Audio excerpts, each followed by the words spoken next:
Louvado seja nosso Senhor Jesus Cristo, para sempre seja louvado.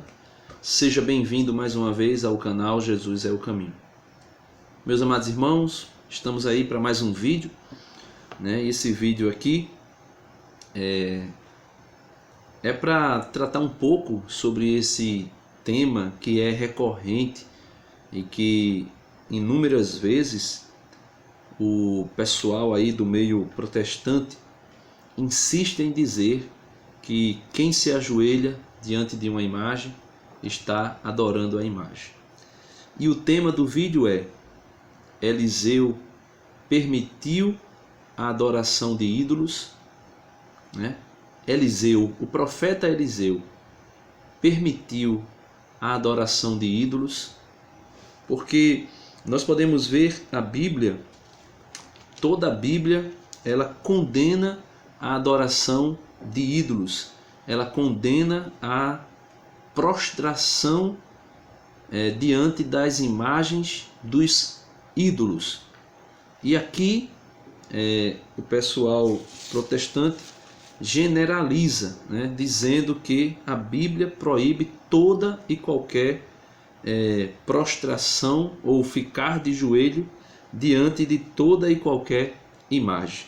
Então nós vamos ver hoje Eliseu permitindo que uma pessoa, um servo do Deus Altíssimo, possa se prostrar diante da imagem de um ídolo. E eu quero que você assista esse vídeo até o fim, para você ver Eliseu permitir uma pessoa a se prostrar diante de um ídolo. Vamos ver o vídeo. Em nome do Pai, do Filho e do Espírito Santo. Amém. Vinde, Espírito Santo, enchei os corações dos vossos fiéis e acendei neles o fogo do vosso amor. Enviai, Senhor, o vosso Espírito, e tudo será criado, e renovareis a face da terra.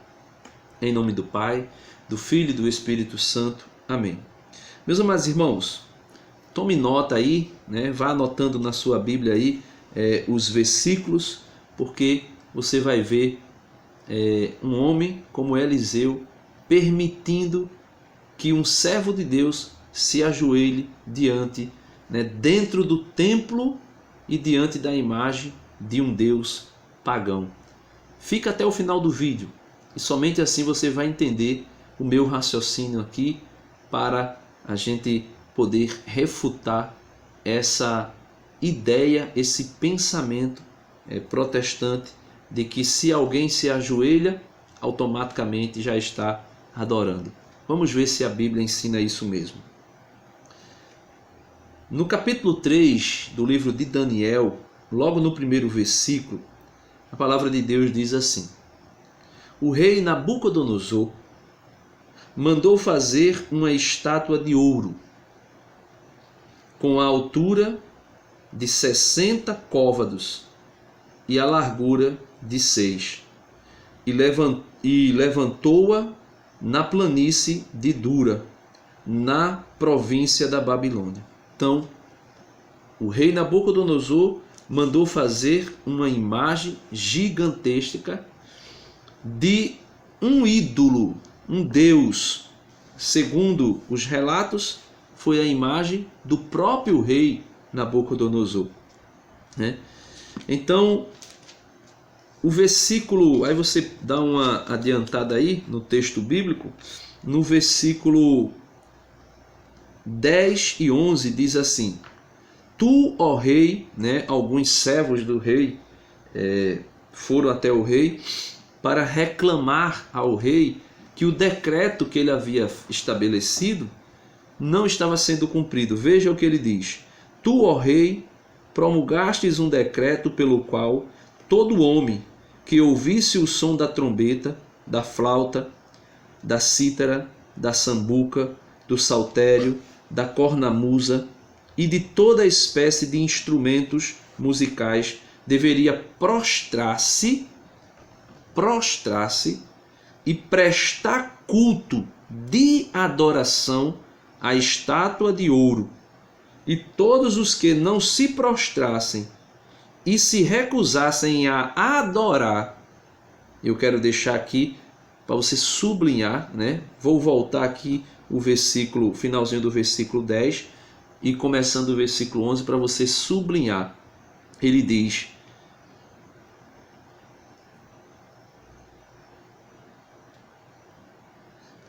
e toda espécie de instrumento musicais deveria prostrar-se, veja, prostrar-se, ficar de joelho e prestar culto de adoração. Culto de adoração à estátua de ouro. E todos os que não se prostrassem e se recusassem a, sublime, adorar, seriam precipitados na fornalha acesa. Então nós já sabemos aqui do desenrolar da história. Então, 3 jovens, Sidraque, Misaque e Abednego, né, se recusaram a ouvir os instrumentos musicais tocar, se recusaram a se ajoelhar e adorar aquela imagem. Por quê? Porque eles eram servos do Deus Altíssimo.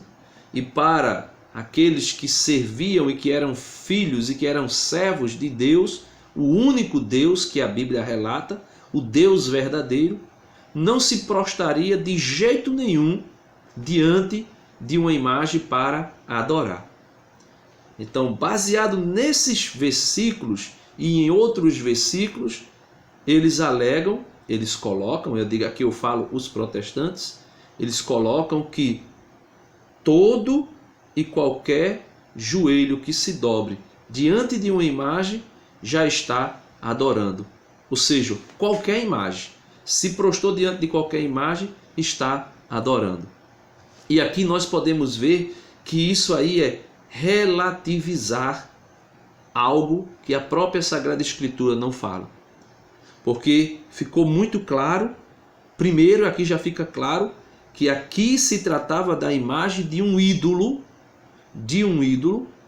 e que tinha sido dito que era para adorar esta imagem.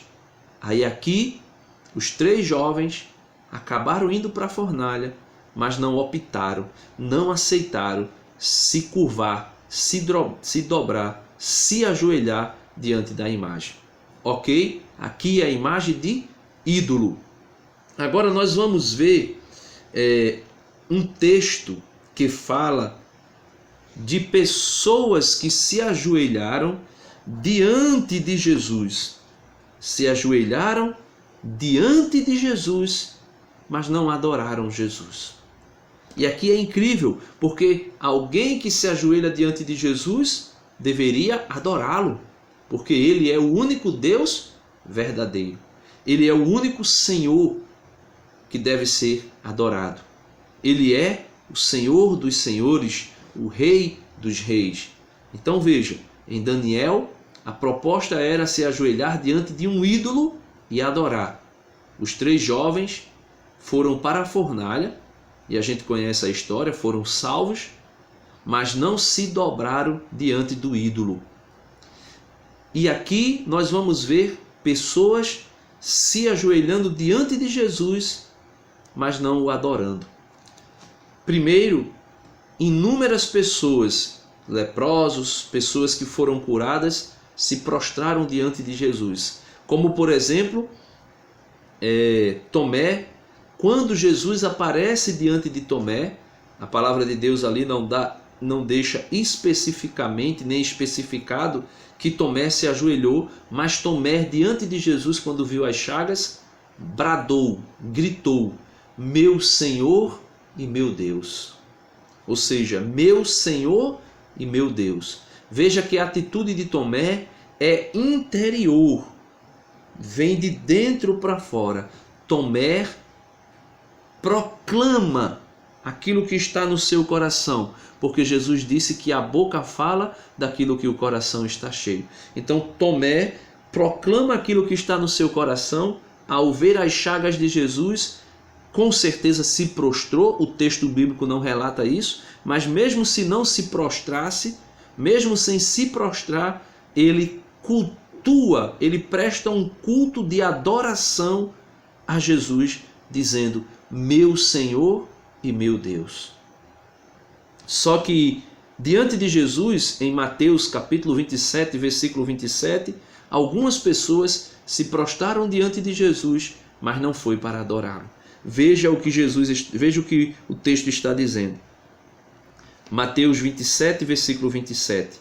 Em seguida, os soldados do governador, levando Jesus para o pretório, melhor dizendo, reuniram contra ele toda a corte, despiram-no, ou seja, tiraram as vestes de Jesus e puseram-lhe uma capa escarlate, ou seja, uma capa vermelha.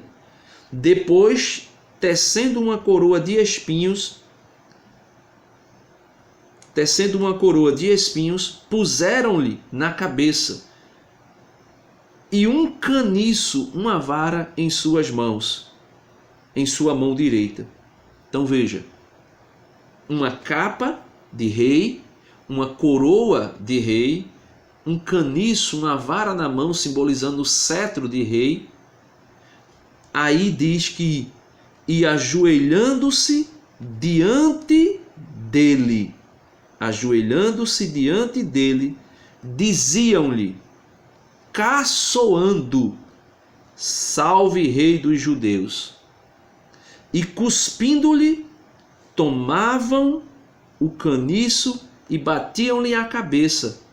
Depois de caçoarem dele, despiram-lhe novamente da capa escarlate e tornaram a vesti-lo com suas próprias vestes e levaram-no para o crucificar. Então veja, se o ato de ajoelhar unicamente indicasse adoração, que jeito estranho destes soldados, destes guardas, adorar Jesus, né? Que modo estranho. Só que nós sabemos que aqui, neste contexto, o ato de se ajoelhar não significa adoração. Veja, lá em Daniel 3, descumprindo a ordem e o decreto do rei, os 3 jovens não se ajoelharam. E não se ajoelhando, renunciavam, rejeitavam, por meio do ato de ajoelhar-se, prestar culto de adoração àquela imagem de um ídolo. Aqui, os homens, os soldados, se ajoelharam. Veja, os 3 jovens em Daniel não se ajoelharam, porque lá se ajoelhar seria um ato, naquele contexto, seria um ato declarado de adoração ao ídolo.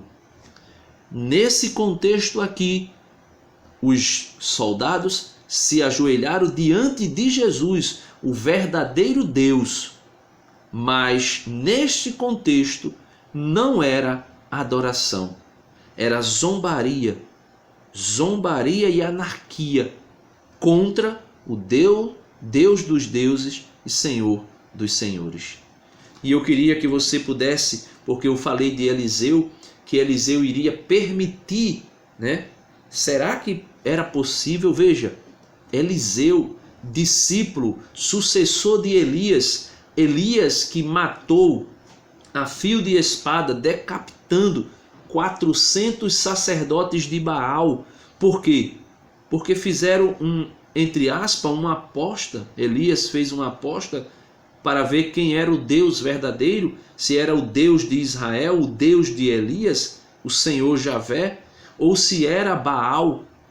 E Elias, vencendo essa aposta, como nós já conhecemos todo o contexto, Elias vencendo essa aposta, Elias chega a matar os 400 sacerdotes de Baal decapitados. Então veja, Elias foi totalmente intolerante com a idolatria. Elias foi totalmente intolerante com a prestação de culto, de adoração a um ídolo. Aí eu pergunto, será que Eliseu sucessor de Elias, profeta que recebeu uma porção redobrada do espírito de Elias. Eliseu, que quando ia subindo em um determinado caminho, você também deve conhecer a história, eu não lembro agora em qual parte do livro dos reis está, mas Eliseu que ia subindo um caminho, e nesse caminho que Eliseu subia, diante de Eliseu, alguns jovens zombavam do profeta Eliseu, dizendo: ei careca, sobe o careca, né? Esculhambando, zombando de Eliseu, porque Eliseu era careca. Diz o texto lá que Eliseu rogou a Deus, e sete ursos, né, saíram de dentro da mata e devorou aqueles homens, só porque estavam rindo da careca de Eliseu, zombando de Eliseu. Aí a pergunta que fica é: será que Eliseu iria aceitar ou ensinar ou tolerar a idolatria? É lógico que não. Mas veja o que Eliseu fez. Aqui é incrível, porque somente quem tem o desejo de aprender de fato o que é adoração consegue ler um texto desse e compreender que a adoração vai além de ajoelhar-se. A gente viu os jovens Sidraque, Misaque e Abidnego foram para a fornalha ardente porque não quiseram se ajoelhar, porque naquele momento, naquele contexto ali, eles estavam rejeitando cultuar e adorar um ídolo. Em Mateus 27, que nós acabamos de ler, os soldados diante de Jesus se ajoelharam. E naquele contexto dos soldados que se ajoelhavam diante de Jesus, o ato de ajoelhar não era um ato de adoração, mas era um ato de zombaria e de escarnio diante de Jesus. E agora nós vamos ver, mais uma vez, o ato de se ajoelhar não representar, pelo menos no interior, no coração de um homem que se ajoelha, que se ajoelharia e queria se ajoelhar diante de um ídolo, dentro do templo desse ídolo. E Eliseu diz para ele que não tem problema. Veja, você conhece a história em 2 Reis, capítulo 5, versículo do 1 ao 19. Nós conhecemos a história, Naamã, né, ali nas guerras que ele enfrentava, ele pegou uma jovem israelita e colocou como escrava na sua casa para ajudar a sua esposa. E ajudando a sua esposa, aquela jovem israelita, está no versículo 2, aquela jovem israelita, quando ficou sabendo que Naamã, o sírio, era leproso, ela disse: se o meu senhor, né, que ela se referia assim, não é que Naamã era o Deus da israelita, o Deus da israelita era o Senhor Javé, mas se referindo ao rei, deveria se referir dessa maneira. Ela diz: se o meu senhor for até Israel, lá existe um homem de Deus que o curará da lepra. Então o rei de Naamã, né? Naamã, chefe do exército do rei de Arã, né? O rei de Naamã escreve uma carta mandando ao rei de Israel, isso você pode ver no versículo 8, mas quando Eliseu, o homem de Deus, soube que o rei de Israel havia rasgado as vestes, mandou-lhe dizer: por que rasgaste as vestes? Que ele venha a mim, para que saiba que há um profeta em Israel. Porque o rei de Israel rasgou as vestes, porque o rei, né, o chefe, o senhor de Naamã, havia dito, né, mandado uma carta dizendo que o Deus de Israel, ou melhor, o rei de Israel curasse Naamã. E o rei de Israel diz, mas o rei, versículo 8, mas o rei de Israel Mas quando Eliseu, o homem de Deus, soube que o rei de Israel havia rasgado as vestes, mandou-lhe dizer: por que rasgaste as vestes? Que ele venha a mim, para que saiba que há um profeta em Israel. Naamã chegou com o seu carro e seus cavalos e parou à porta da casa de Eliseu. Este mandou um mensageiro dizer-lhe: vai lavar-te 7 vezes no Jordão, e a tua carne te será restituída e ficará limpa. Então veja, 7 vezes representando os 7 sacramentos. E aqui eu digo, você que é protestante, se você vir para a Igreja de Cristo, você vai ver e você vai mergulhar 7 vezes, ou seja, você vai experimentar os sacramentos que manifestam a graça de Deus. Então Eliseu manda ele mergulhar 7 vezes no rio, no rio Jordão, para ficar limpo da lepra. E no versículo 11, Naamã, irritado, retirou-se dizendo: eu pensava comigo. Aqui o pensamento de Naamã é o pensamento dos protestantes. Veja, Naamã, irritado, retirou-se dizendo: eu pensava comigo, certamente ele sairá. Ele quem? Eliseu, o profeta. Se apresentará pessoalmente, depois invocará o nome de Javé, seu Deus, agitará as mãos sobre o lugar, vai passar a mão sobre o lugar e me curará da lepra. Então, o pensamento de Naamã é o pensamento exatamente dos protestantes, que dizem: eu pensei que ele iria fazer o que fazem esses pastores protestantes.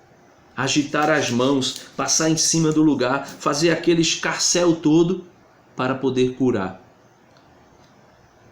Versículo 12. Porventura, os rios de Damasco, o Abaná e o Fafar, não valem mais que todas as águas de Israel? Aí, aqui nós já sabemos a história. Um servo de Naamã vai dizer: meu senhor, se ele te mandasse fazer algo mais difícil, tu não irias fazer?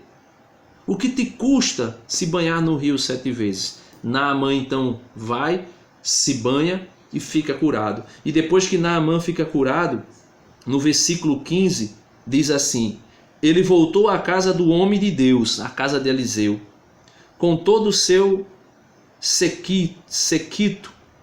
Entrou, apresentou-se diante dele e disse: agora sei que há um Deus em toda a terra. Ou melhor, agora sei que não há Deus em toda a terra, a não ser na terra de Israel. Aí ele diz, então aqui Naamã já reconhece, depois da cura, Naamã já reconhece que o Deus de Israel é o Deus verdadeiro. Aí ele diz: por favor, aceita este presente do teu servo. Mas Eliseu replicou: tão certo como vive Javé, a quem sirvo, nada aceitarei. Então Naamã, mostrando a sua conversão, Naamã insistiu para que ele aceitasse, mas ele recusou. Então Naamã disse: sendo assim, permite então que se dê ao teu servo a quantidade de terra de 2 mulas, que 2 mulas podem carregar, pois teu servo Naamã não mais oferecerá holocausto, nem sacrifício a outro Deus, e aqui está com letra minúscula, a outro ídolo, a outro Deus, que não seja o Deus de Israel, mas somente a Javé. Então aqui Naamã diz: olha, deixa eu levar um pouco de terra, porque eu quero fazer um altar lá na Síria, e lá eu não quero mais oferecer sacrifício aos deuses, eu quero oferecer sacrifício a Javé, porque eu sei que não há outro Deus em toda a terra, a não ser o Deus de Israel. Então Naamã reconhece aqui, deixa claro a sua conversão, a sua mudança de vida. Ele abandona os ídolos e diz que a partir de agora vai servir e adorar somente ao Deus de Israel. Mas veja aqui agora o que acontece. Veja agora o que acontece. Versículo 18. Que Javé perdoe. Então Naamã está dizendo, olha, Eliseu, que Javé perdoe, porém, a teu servo o seguinte. Então veja, que Javé perdoe ao teu servo o seguinte. Quando o meu senhor, quando o rei de Naamã, vai ao templo de Remon para adorar o ídolo deles, que Naamã também era acostumado a adorar, ele se apoia no ombro, ele se apoia sobre meu braço, e também eu me prostro no templo de Remon. Digne-se, Javé, perdoar esta ação ao teu servo.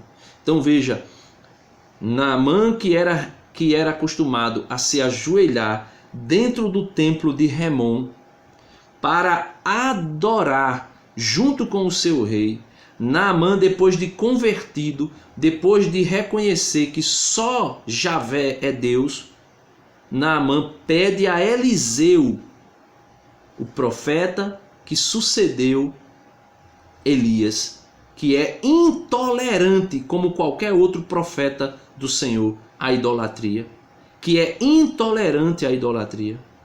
Naamã pede a Eliseu, profeta de Deus, que rogue a Deus para que o Senhor não leve em consideração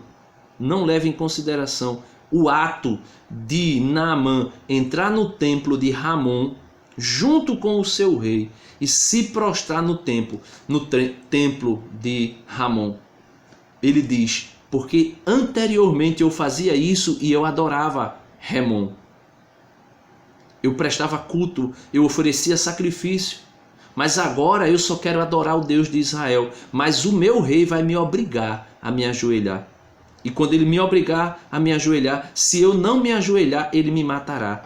Então eu peço, eu vou me ajoelhar com ele, mas por favor, roga a Deus que não leve em conta esta ação do teu servo. E o que é que Eliseu diz? Não, você tem que fazer igual aos 3 jovens da fornalha. Se você se ajoelhar, você vai morrer. Deus vai fulminar você. Você tem que ficar de pé. Se o seu rei mandar você se ajoelhar, você tem que ficar de pé. Você tem que ficar em pé e dizer, eu não me ajoelho mais nesse templo e nem me ajoelho mais diante desse Deus, porque agora eu sirvo ao Senhor Javé. Eliseu disse isso? Não. Veja o que Eliseu diz, versículo 19. Eliseu lhes respondeu, vai em paz. E Naamã caminhou até certa distância. Então veja, vai em paz. Eliseu nem disse que não era para se ajoelhar, não proibiu, nem disse que deveria ficar em pé e morrer como mártir por não se dobrar diante de nada, mas Eliseu disse, vai em paz. E aqui nós podemos entender claramente que quando ele pede a Eliseu que rogue a Deus, que o perdoe nesta falta de se prostrar diante do templo de um ídolo e diante da imagem de um ídolo, porque ali Naamã não tinha mais no coração aquele ídolo como Deus. Naamã não tinha mais no coração aquele templo como o templo que ele deveria ir sacrificar e adorar ao Deus daquele templo. Mas pelo contrário, ele tinha no coração o Deus de Israel. Então, meus irmãos, é isso que não entra na cabeça dos protestantes. O ato de adoração ele não é externo. Ele não é algo externo. Porque senão, aqueles soldados que se ajoelharam diante de Jesus estavam adorando Jesus de uma maneira estranha, zombando dele. Se ajoelhar fosse adorar. Nós podemos ver aqui de maneira muito clara que Eliseu disse: vá em paz, ou seja, não te importe, Naamã. Entra no templo, se ajoelha junto com o teu rei. O que importa é o que está no teu coração. E no teu coração, no teu interior, tu sabes, e o Senhor Deus sabe, que o teu coração, que a tua adoração é dele. Somente a ele tu adoras. O Senhor sabe disso. Então eu queria dizer para você, protestante, que você não é Deus para saber se quando eu me ajoelho diante de uma imagem dessa aqui, que não é um ídolo, eu não estou adorando. Você não tem capacidade alguma de saber se, quando um católico está ajoelhado diante de uma imagem, ele está adorando aquela imagem ou somente reverenciando aquela imagem, que não é um Deus, que não é um ídolo, que é apenas uma imagem que representa uma pessoa, um servo do Deus Altíssimo, ou que representa o próprio Jesus, como essa aqui, que representa o próprio Jesus. Então, ajoelhar nunca foi adorar. Que Deus abençoe você, que você possa ter aprendido agora, porque mais explicado do que isso, só se desenhar, e mesmo assim, vocês ainda não conseguem compreender, porque vocês só aceitam o que vocês querem. Vocês não querem ouvir a palavra de Deus. Vocês não querem de fato se abrir à graça de Deus e ouvir a palavra de Deus e aprender com a palavra de Deus. Mas vocês querem ouvir o coração de vocês e os que os pastores de vocês pregam para vocês. Deus abençoe você. Fica na paz. Ajoelhar não é adorar. Adoração vai além. É reconhecer no coração que Deus é Deus, que não há outro Deus além dele. Que Deus nos ajude, que Deus nos conceda a graça de aprender a sua palavra dentro do contexto que ela está inserida e que ela nos ensina. Amém.